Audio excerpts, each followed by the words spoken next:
Hola chicos, buenas. En este vídeo vamos a ver de forma muy general y esquemática el barroco, ¿vale? La poesía barroca. Como ya sabéis, nos quedamos justo por ahí y me gustaría que por el motivo del confinamiento, por el coronavirus, nos quedarais sin conocer a algunos de los autores más importantes de nuestra literatura, ¿vale? Entonces, bueno, aquí como veis tenéis un esquema eh, que contrapone el Renacimiento y el Barroco. Acordaos que a principios de curso yo os dije que la historia de la literatura y del arte en general era como un péndulo, ¿verdad? Que cada etapa retomaba lo anterior, pero siempre había algo contra lo que se rebelaba. Bueno, esto ya sabéis que siempre es muy esquemático, es para intentar ayudaros un poco a entenderlo.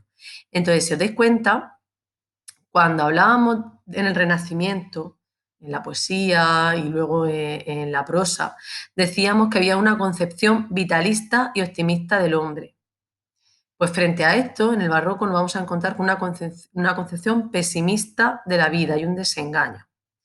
En el Renacimiento hay una confianza en la naturaleza, hay un gusto por el equilibrio, la serenidad, la armonía, se exalta la vida y un idealismo. Acordaos, cuando veíamos la poesía, de que siempre se idealizaba todo, la poesía y la prosa. Acordaos de los géneros también novelescos, ¿verdad?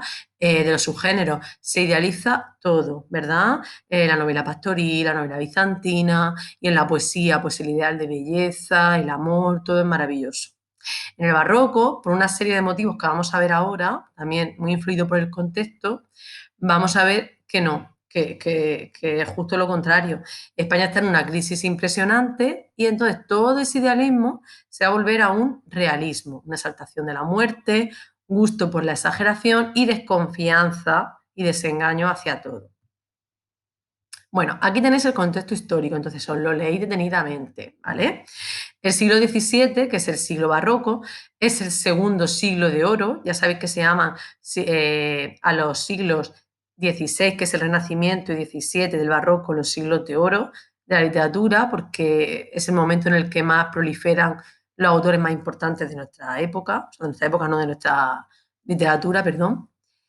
Bueno, pues entonces aquí veis que justo en este siglo hay una época de crisis y decadencia. ¿Qué es lo que ocurre? Políticamente, esto supongo que lo habréis visto en historia, están las monarquías absolutistas, en las que el rey concentra todos los poderes. ¿Qué significa esto? Pues que llega un momento en que el monarca tiene una despreocupación por su gobierno que hace que aparezca la figura de los validos.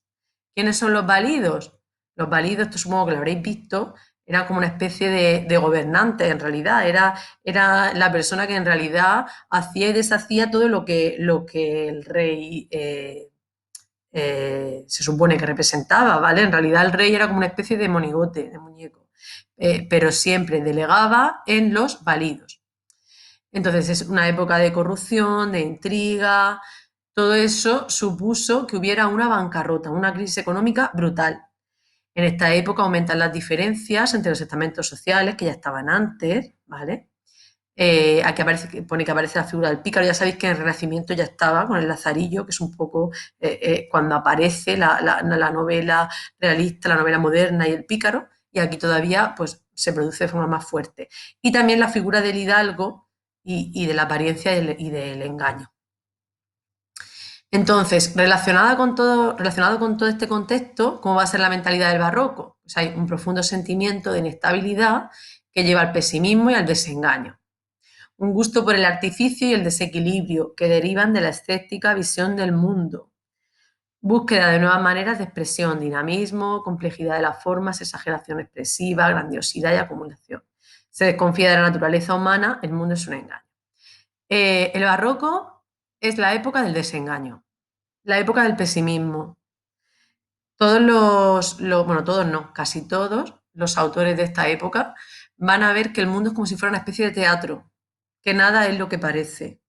Y además lo van a ver todo de forma negativa. O sea, si en el Renacimiento todo era idealización, en el Barroco va a pasar lo contrario. Y de hecho, en las pinturas, por ejemplo, se van a recrear en lo más feo, en figuras deformes, en todo lo que resalte lo terrible de la realidad.